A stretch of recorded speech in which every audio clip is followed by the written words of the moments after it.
मैं अपना नमस्कार देता हूं। ఇక్కడ ఏం చేశారు, నిష్పాక్షిక విచారణ కోసం సిఐని సస్పెండ్ చేశామని ప్రభుత్వం చెప్తూ ఉంది. అంటే ఏంటి, ఇక్కడ రాజకీయాలుగా వెళ్ళిపోయింది, అది న్యాయ విశ్లేషకుల ఒపీనియన్లు వెళ్తున్నాయి, జాతీయ స్థాయిలో వచ్చింది. హెబియస్ కార్పస్ పిటిషన్ కేసులో జనరల్గా ఏంటంటే కోర్టులు ఏం ప్రశ్నిస్తాయి, బాధ్యతల మీద శాఖాపరమైనటువంటి చర్యలు తీసుకోమని చెప్పని. ఇది కనుక రుజువు అయితే ముందు ప్రైమా ఫేసీ కనుక ఇదైతే ఇమీడియట్గా కోర్టు ఏం చేసి ఏంటంటే వీళ్ళ మీద యాక్షన్ తీసుకోమని ఆర్డర్ ఇచ్చేటువంటి అవకాశం ఉంది. అటువంటి పరిస్థితుల్లో ఎవరి మీద దీని మీద బాధ్యులు అన్నట్టయితే దీనికి లింకప్గా ఎవరెవరి మీద అయితే ఆరోపణలు ఉన్నాయో వాళ్ళందరి మీద కూడా యాక్షన్ ఒక సిఐ మీదే కాదు, సిఐ కానీ సిఐతో ఉన్నటువంటి మిగతా వాళ్ళు ఇందులో ఇన్వాల్వ్ అయి ఉన్నారనేటువంటి ఇదైతే కాదు. ఇది మొత్తం ప్రభుత్వానికే ఒక చెడ్డ పేరు తెచ్చేటువంటి అవకాశం ఉంది రేపు పొద్దున ఇది కనుక ప్రూవ్ అయితే.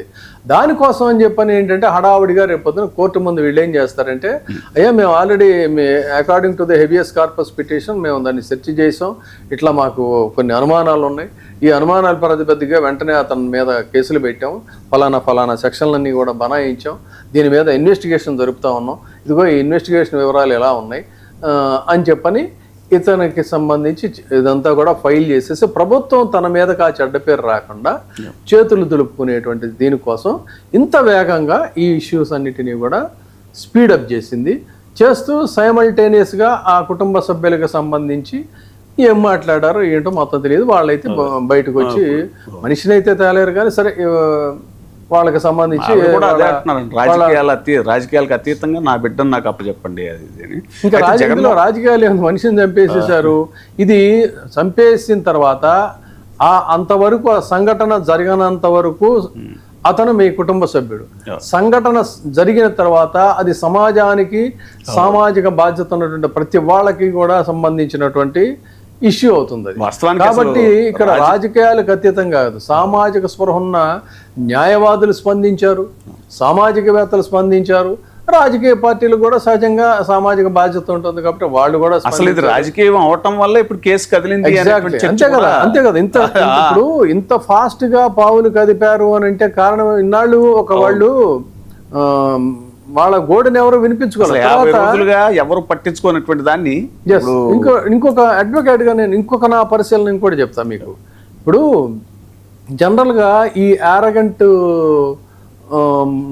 పోలీసులు ఉంటారు కదా, వీళ్ళు ఏం చేస్తారంటేనండి, మనం చూసాం ఆ జై భీమ్ అనేటువంటి ఒక సినిమా కూడా చూసాం కదా సూర్యకి సంబంధించి. వీళ్ళకి ఎక్కువ టార్గెట్ ఎవరంటే ఈ చిన్న నేరాలు చేసేటువంటి వాళ్ళు. నిజానికి ఈ చిన్న నేరాలకు పాల్పడేటువంటి వాళ్ళ యొక్క సామాజిక నేపథ్యాన్ని కనుక తీసుకున్నట్టయితే ఎక్కువ మంది కటిక పేదరికంలో లేకపోతే తండ్రి సంరక్షణ లేకో కాదంటే ఆ ఫ్యామిలీలో ఏదైనా డిస్టర్బెన్సెస్ వల్ల ఇలాంటి వాటి వల్ల ఏంటంటే వాళ్ళకు ఒక ప్రాపర్ గైడెన్స్ లేక వాళ్ళు ఒక దారి తప్పుతారు.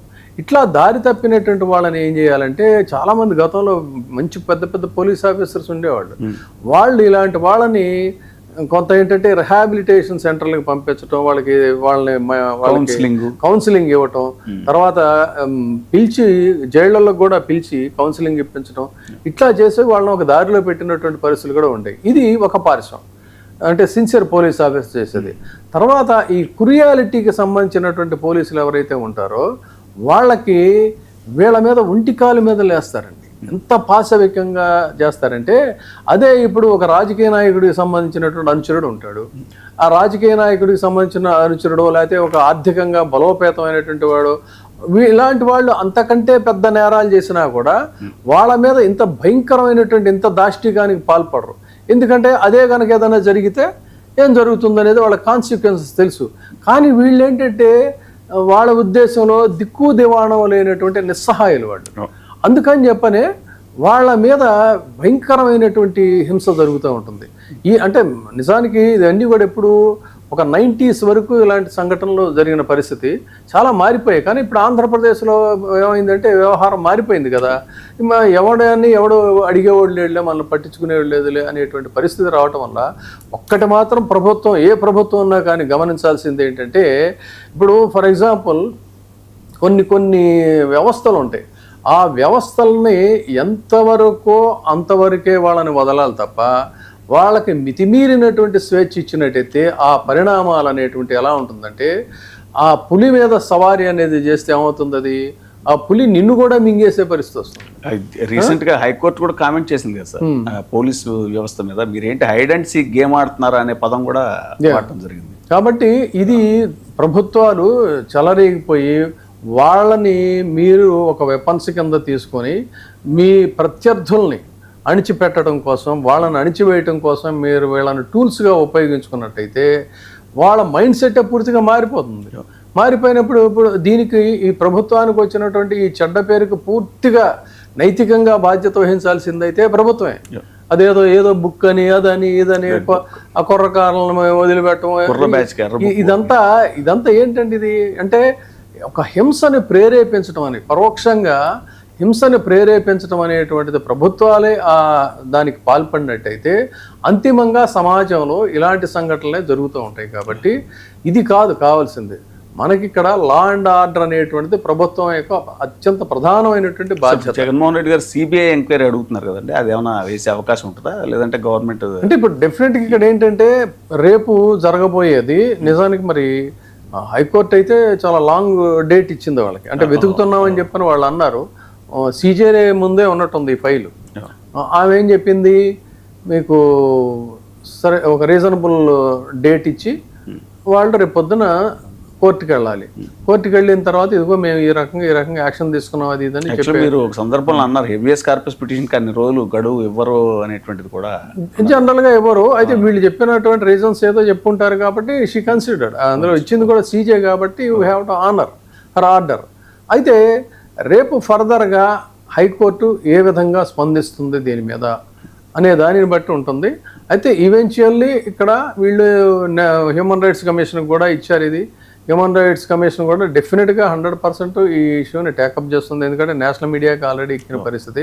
ఇక్కడికి వచ్చిన తర్వాత ఏంటంటే ఈవెన్ ఈ ఇప్పుడు జరగబోయేది ఈ ఫ్యామిలీ మెంబర్స్ ఓకే అండి ఆల్ ఈజ్ వెల్, మాకు గవర్నమెంట్ అష్యూరెన్స్ ఇచ్చింది, ఇప్పుడు మాకు ఇంకా పర్వాలేదు, అది మాకేం ఇబ్బంది లేదు అని అనడానికి వీల్లేదు ఇప్పుడు. ఎందుకంటే చట్టం తన పని తను చేసుకునే వెళ్ళేటువంటి పరిస్థితి ఉంది. ఇప్పుడు వ్యవహారం ఈ కేసు అంతా కూడా ఏమైంది అంటే చట్ట పరిధిలో ఉంది, అంటే వాళ్ళ విల్లింగ్నెస్ వాళ్ళ దీంతో సంబంధం లేదు.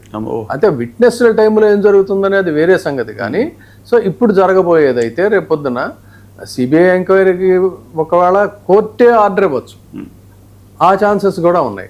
హైకోర్టే ఇక్కడ జరిగింది ఏంటి, ఇక్కడ నేరం ఎవరు చేశారు, బయట వాళ్ళు ఏదన్నా చేసినట్టయితే సిఐడి ఎంక్వైరీ లేకపోతే ఏదో చేయండి సిట్గా అట్లా ఇవ్వచ్చు. కానీ సాక్షాత్తు అధికార ప్రభుత్వంలో సాక్షాత్తు ఒక సిఐ స్థాయి వ్యక్తి, తర్వాత నిన్న జగన్మోహన్ రెడ్డి గారు చెప్పినట్టు ఏంటంటే ఆ కాంపౌండ్లోనే మిగతా హైయర్ అథారిటీస్ ఆఫీసెస్ కూడా ఉన్నాయి అని అంటే, అలాంటి పరిస్థితుల్లో ఒకవేళ ఇన్ కేస్ ఇది జస్ట్ నేను అనుకుంటున్నా సీజేకి గనక ఈ వ్యవహారాల మీద మరింత అనుమానం గనక ఉన్నట్లయితే డెఫినెట్గా సిఐడి దర్యాప్తుతోనో వీటితోనో లేకపోతే ఇప్పుడు 1 man ఎంక్వైరీ పెట్టారు, వీటి మీద అంత నమ్మకం లేదనుకున్నప్పుడు స్వయంగా గౌరవ సీజేనే సిబిఐ ఎంక్వైరీకి ఆదేశించేటువంటి అవకాశాలు అయితే ఉన్నాయి. అదే కనుక జరిగినట్టయితే పరిస్థితులు మరి మాట్లాడుకున్నాను. మెడ్రాస్ ఈ తమిళనాడు ఇష్యూలో కూడా జరిగింది అదే, హైకోర్టే సిబిఐ ఎంక్వైరీని ఇక్కడ కూడా కరెక్ట్ బాగా గుర్తు చేశారు. సో అలాంటి అవకాశాలు అయితే ఉన్నాయి. ఎందుకు అన్నట్లయితే ఇతని మీద ఛార్జెస్ అనేవి ఇప్పుడు ఈ కేసే కాదు కదా, అనుకోకుండా నిన్న ఇంకొక కేసు కూడా ఇంకొకతని బలవన్మరణానికి కూడా క్రాంతి కుమార్ అని పోగో ఏదో ఉంది పేరు, క్రాంతి పెరుగుపోగు, అతను చావుకు కూడా ఇతనే బాధ్యుడు అనేటువంటిది ఆరోపణ కూడా ఒకటి వెలుగులో మొత్తం మీద అతని సస్పిషియస్ డెత్. ఏంటంటే మహంకాళి చందు అనే అతను నేను కస్టడీలో ఉన్నప్పుడు అతను టార్చర్ చేయటం నేను చూశాను అని అదొక వీడియో వచ్చింది. సో ఒక్కొక్కటిగా ఇలా బయటకు వస్తున్నాయి. ఇలా బయటకు వచ్చినప్పుడు ఇంకా ఇలాంటి కేసులు ఏదన్నా ఉంటే ఇంకా మరిన్ని బయటకు వచ్చేటువంటి అవకాశం ఉంది. అందుకే ప్రభుత్వం కూడా ఆ బురద ఆ మక్కిలి తమ మీద వేసుకునేటువంటి అవకాశం లేకుండా చకచక శరవేగంగా పావులు కదపటంలో ఉద్దేశం కూడా ఖచ్చితంగా అదే ఉంటుంది. But still the government should realise, ప్రభుత్వం రియలైజ్ అవ్వాల్సింది ఏంటంటే హింసని ఎవరి మీదో ప్రతిపక్షాల మీద మీకున్నటువంటి అక్కసు కసి దాన్ని తొక్కేయాలనేటువంటి ఒక పొలిటికల్ మోటోతో రాష్ట్రంలో హింసని రాజ్య హింసను ప్రేరేపించినట్టయితే అంతిమంగా అది రాజ్యాన్నే కబళించేటువంటి పరిస్థితి వస్తుంది. ఇదే నేను పదే పదే చెప్తుంటా. ఫ్రాంకెన్స్టీన్ అనేటువంటి ఒక కథ. ఒక శాస్త్రజ్ఞుడు ఏం చేస్తాడంటే, ఒక మనిషికి ప్రాణం పోయాలని చెప్పని ఫ్రాంకెన్స్టీన్ ల్యాబ్లో పరిశోధనలు చేస్తాడు. పరిశోధనలు చేసి అదైతే ఏమవుతుందంటే, అంటే దీనికి 2-3 రకాల వైరుధ్యాలైన కథలు ఉన్నాయిలే. ఈలోపు అసిస్టెంట్ ఏంటంటే ఆ గాజు బేకర్లో ఉండేటువంటి మనిషి మెదడుని తీసుకొస్తాడు. ఆ తీసుకొచ్చేటువంటి హడావిడిలో, ఇది సినిమాలో ఉన్నది, మళ్ళీ కథగా సీరియల్గా కూడా వేరే ఉంది బుక్లో, అది పగిలిపోతుంది. పగిలిపోయేసరికి బాస్ తిడతాడని చెప్పని అక్కడ ప్రయోగం జరుగుతూ ఉంది కదా పక్కన, గబగబా వెళ్ళిపోయి ఇంకొక చాలా రకరకాల మెదడులన్నీ ఉంటాయి, ఒక మెదడు తీసుకెళ్ళి ఇచ్చేస్తాడు. అతను దాన్ని పెడతాడు, అతని ఫార్ములా సక్సెస్ అవుద్ది. తీరా చూస్తే ఏంటది, ఆ మెదడు బీస్ట్, చాలా వైల్డ్ బీస్ట్ మెదడు అనమాట.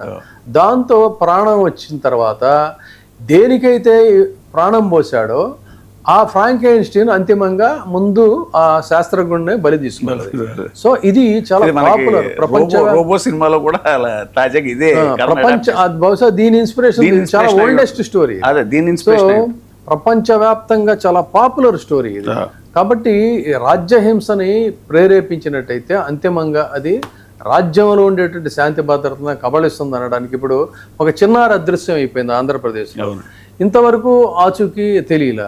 మరొక చోట ఇంకొక ఇలాంటి అదృశ్యమైనటువంటి సంఘటన. ఎందుకు జరుగుతున్నాయి ఇవన్నీ?